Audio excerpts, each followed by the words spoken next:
හයසිකා madam ගියේ මේ වහේකට comment එකක්. අන්න ඒකට පලිය ගන්න මගේ පුතාගේ සම්පූර්ණයෙන්ම ගහලා මූණට කම්බුල් පාර ඔළුවට ටීචර් අම්මා තමයි යෝග කරලා තිබුණේ. සිද්ධලා තිබුණා. අපිට බය හිතුණා. ඊට පස්සේ දැන් කතා කරන්න විදියක් නැතුව මොබයිල් නම්බර් එකකින් කතා කරා.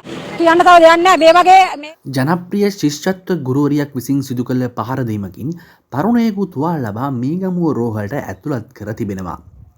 ගුරුවරිය සිදු කළ පහර දීමෙන් තරුණයාගේ වෘෂණ කෝෂවලට හානි සිදුව මෙලෙස රෝහල්ගත කර ඇති බවයි වාර්තා වන්නේ. පහර දීම සිදු කළ සැකකාර ශිෂ්‍යත්ව ගුරුවරිය ප්‍රදේශයෙන් පලා ගොස් ඇති අතර ඇගේ සැමියා සහ කළමනාකරු සිද්ධිය සම්බන්ධයෙන් අත්අඩංගුවට ගත් බව කටාන පොලිසිය සඳහන් කරනවා. අත්අඩංගුවට ගැනුණු සැමියා සහ කළමනාකරු ඊයේ දිනේදී මීගමුව අධිකරණයට ඉදිරිපත් කිරීමෙන් පසු ලබන 14 වනදා දක්වා රක්ෂිත බන්ධනාගාරගත කිරීමටයි නියෝග කර ඇත්තේ.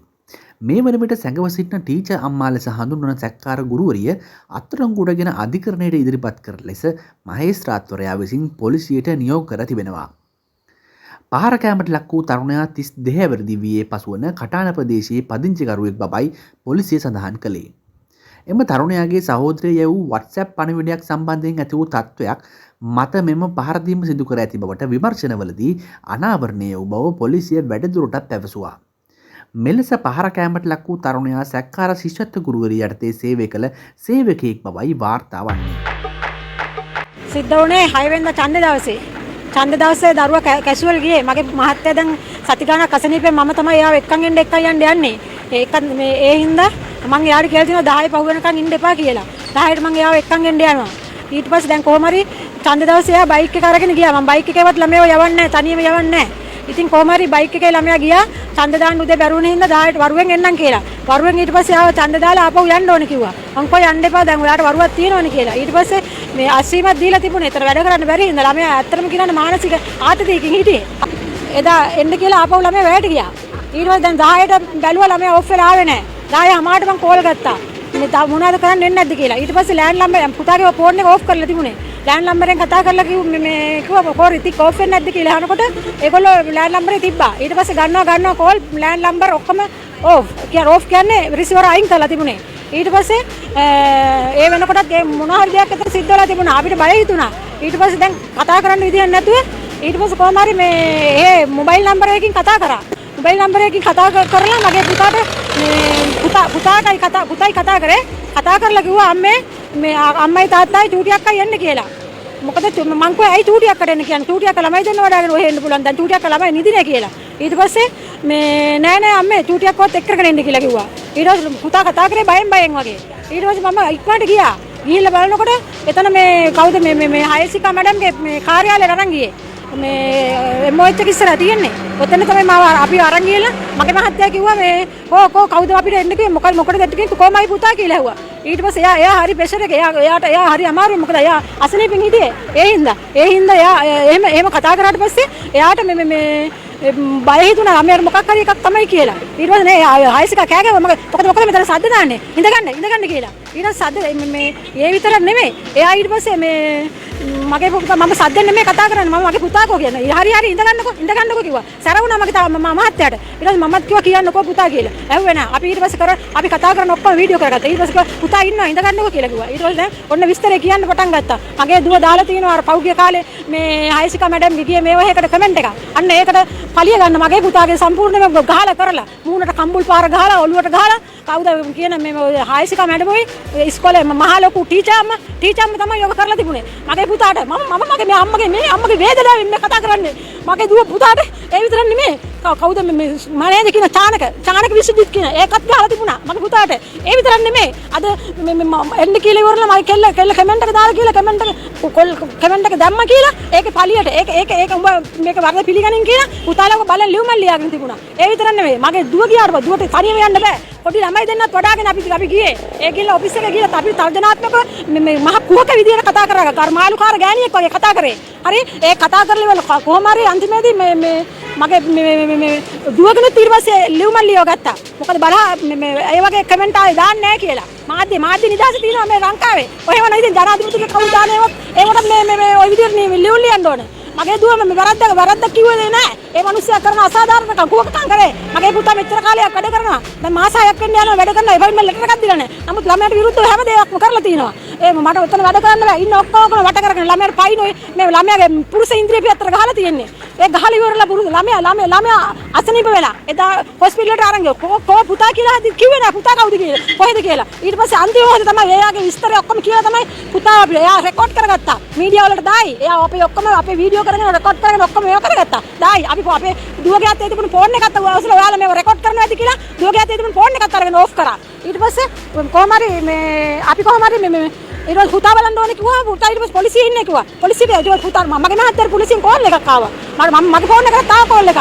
නමුත් මම ෆෝන් එක ඕෆ් කරා. මොකද මෙතන මහා වැදගත් වැඩන්නේ. මම ඊට පස්සේ කිව්වා හරි මගේ දුව වැරද්දක් කරලා තියෙනවා නම් මම සමාව ගන්නවා කියලා. ඊට පස්සේ මේ හරි කමන්න පුතේ ලියපන් කියලා මං කිව්වා. ඊට පස්සේ මං පුතාගේ පලිය දුවගේ පලියට පුතාගේ වාඩිව ගත්තා කියලා කිව්වා. පුතාට ඒ පනිෂ්මන්ට් එක හම්බුනේ පුතාට කියලා කිව්වා. ඊට පස්සේ කොහොම හරි දැන් පොලිසියට ගියාට පස්සේ පොලිසියනොත් අපිට බැන්නා. මේ වගේ තැනක මොකද මේ ළමයි වැරට යවන්නේ කියලා. ඒක කියන්නේ පොලිස් කාර්යයක් කියනවා මේ ළමයාට ගහලා තියෙනදි මේ අපි තාම තියාගන්නත් බයන්නේ මේ ළමයාට මොන හරි ලඩක් වුණොත් මේ අමාරුවක් වුණොත් අපි ආයෙ වෙනවනේ කියලා. මම පුතා කිව්වා මට බෑ අම්මේ මට හරි අමාරුයි කියලා මේ පැත්ත යට පැත්ත මෙහෙම අල්ලගෙන මට අමාරුයි අම්මේ ඉස්පිරිතාලේ යන්න ඕනේ කිව්වා. මගේ තාත්තා අපේ මෙයා ළමයාගේ තාත්තා හිතුවා පුතේ ඔයා ඇත්තට මේ වැරද්ද කරාද කියලා. මොකද්ද ළමයාට ගහලා ඉවරලා ලිංගික කරා කියලා. ඒ ඔෆිස් එකේවත් හිටපු නැති ගෑනු ළමයෙක්. එයාගේ ගෙදර වැඩ කරන කෙල්ලෙක්ව ගෙනල්ලා ඒ කෙල්ලට ඒක පුරුදු කරන්න කියලා. මෙයා ස්ටුඩියෝ එකේ වැඩ කරන විදිහ පුරුදු කරන්න කියලා. ඔය ස්ටුඩියෝ ඔය අධ්‍යාපන ආයතන හැමතැනම CCTV කැමරා තියෙනවා. එකක්වත් මේ නැහැ කියලා කියන්න බෑ. ඒ කැමරා තියෙද්දි මගේ පුතා කෙල්ලට අත් කරා කියලා මේ ගිහිලා පොලිසිය එන්ට්‍රියක් දාලා අර කෙල්ල ලව්වා. නමුත් ඒ කෙල්ල ඒක දැම්මට පොලිසියට ඒකට මේ පිළිගන්න බැරි තත්ත්වයක් තිබුණලු. මොකද ඊට කලිනුත් ඔය කෙල්ල ඔය වගේම දේවල් කරලා තියෙනවලු. ඒ හින්දා අපිට ගියාට පස්සේ කිව්වා දැන් ළමයා අමාරුවෙන් ඉන්නේ කියලා. මට මේ ඉස්පිතාලේ යන්න ඕන අම්මේ කිව්වට පස්සේ මම පොලිසියෙන් අහනකොට පොලිසියෙන් ඔව් අපි ගාව හිටියොත් අපිත් වගේ කියන්නේ නැහැ මේ ළමයා අමාරුවෙන් ඉන්නවා නම් ඔයාලා එක්කයි යන්න කියලා. අපි ඒ ගමම ගිහලා පොලිසියෙන් ඇඩ්මිට් කරා.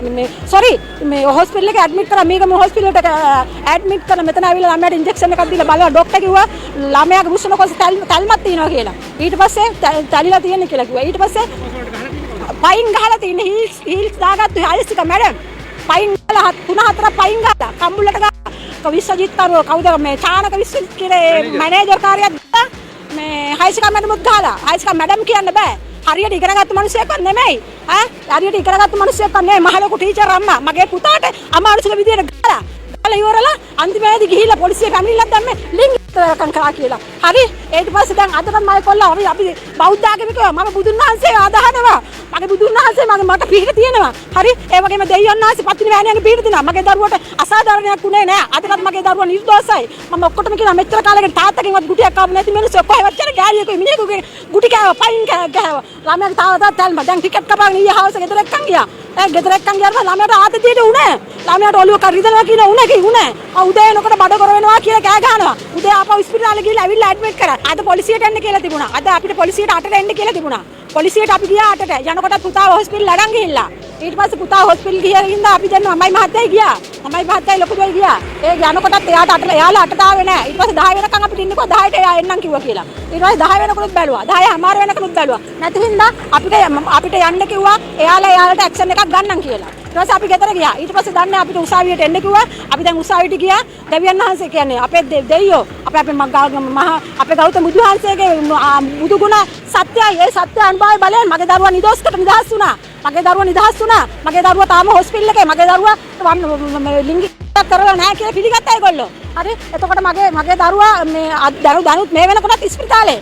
මගේ දරුවා මේ වෙනකොටත් ඉස්පිරිතාලේ. මම කියන්නේ මේ වගේ මේ අහිංසක පිරිමි දරුවන්ට මමත් ගෑණියෙක් මටත් දුවලා ඉන්නවා. මගේ දුවලට අත්ත කරන්න මෙහෙම කරනකොට මට ඒකට දුකයි. නමුත් මම අම්මා කෙනෙක් විදියට මට දුවලා ඉන්න අම්මා කෙනෙක් හැටියට මම කියනවා අතවර කරනවා කිව්වට ඔය හරියට හොයලා බලන්න. මගේ පුතා හරි අහිංසක පිරිමි ළමයෙක්. ළමයා අවුරුදු 21ක පිරිමි ළමයෙක්. ඒ ළමයට මෙච්චර කාලයකට වරදක් වෙලා නැහැ. කාගෙන්වත් ගුටියක් කාලා මේ විදිහට හිංසනයක් කළා කිසිම දෙයක් වෙලා නැහැ. ළමයා අදටත් මේ දැනටත් ඉස්පිරිතාලේ ඉන්නේ. මගේ ළමයා මගේ දෙයියෝ ආරක්ෂා කරනවා බුදුන් ආරක්ෂා කරනවා. හරි. මට කියන්න තියෙන්නේ එච්චරයි මේ වගේ තර්ජන තියෙනවා අපිට මම තර්ජන තියෙන හින්දා මගේ මහත්තයා බුදුයි ගිහිල්ලා මේ මොකද්ද මගේ දුව අර කමෙන්ට් එකක් දැම්මයි කියලා එයාට තර්ජන කළා මගේ දරුවන්ට පවා සාප කරා හරි සාප කරා තර්ජන උඹලට ඉන්න දෙන්නේ නැහැ කිව්වා. කිඹල පිටිය උඹලා ගේ තින තැනත් මම දන්නවා ඉන්න දෙන්නේ නැහැ කියලා කිව්වා. තර්ජනය කරලා දෙනවා. ඒ විතරක් නෙමෙයි මේ බලහත්කාරය ලියුම් ගත්තා. ඒවත් තියෙනවා ඒ විදිහටම.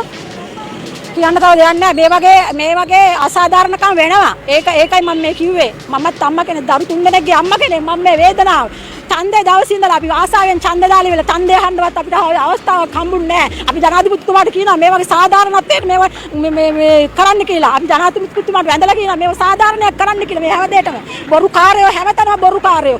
වයි අන්තිමේදී උසාවියෙන් ඒගොල්ලෝ කිව්ව මොකද්ද? පොලිසිය නම ගැරියා කිව්ව මේක නෑ. පොලිසිය නියම විදියට කටයුතු කරා. කටානේ පොලිසිය කරනවා කියන්න ඕන. කටානේ පොලිසියෙන් කිව්වා මට අපිට ළමයාට ගහලා තියෙනවා. ඔයාලා ගිහිල්ලා ඉස්පිතාලේ ඉස්සලා අරන් යන්න. ඊට පස්සේ වෙන දේ බලා ගන්නවා. අපි ඊට පස්සේ ළමයාව අපිට පෙන්නන්න කියලා. එතනයි. ඊට පස්සේ එයාලා කරන්න ඕන කටයුතු රාජකාරිය එයාලගේ රාජකාරිය කරා. එයාලගේ රාජකාරිය නිවැරදි. එයාලා වැරදි නෑ.